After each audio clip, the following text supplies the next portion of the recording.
It is our honor to present the Nora Honor Olirang Artista Lifetime Achievement Award to Miss...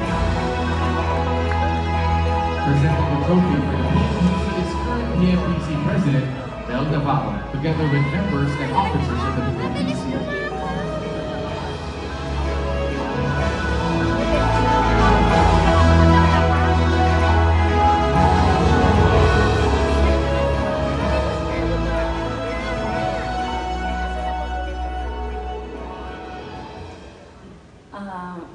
Wala akong representative, ako na mismo.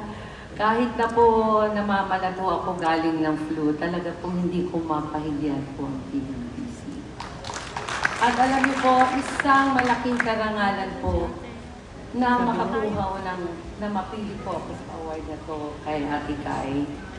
Sobra ako nagpapasalamat na ganito pala ang feeling. Ilang taon na po ako? 1976 hanggang ngayon po. Almost 50 years, Maring D, di ba? 50 years po sa showbiz. Opo, ilang dekada na rin po. Hindi man po ako nakakakuha ng Best Actress Award. Nanonominate naman po. Pero at least malaki na ho ito.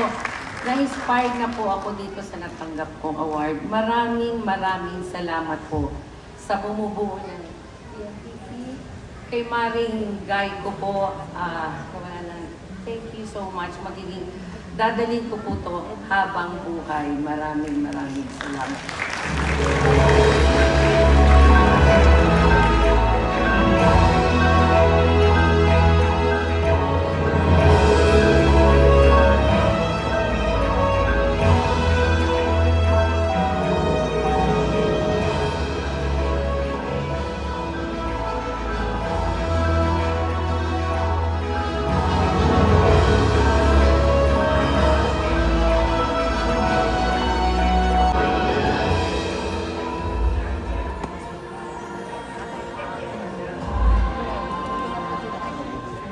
Si Vic Soto na ata ang pinakaswerteng tao sa Pilipinas. Kahit hindi niya alam, kahit hindi niya sinasadya. Swerte si Vic. Ikaw kaya, subukan mo sa Playtime! Pinakamataas sa cashback sa 2%. Guaranteed 10 minutes ang cash out. Over 2,500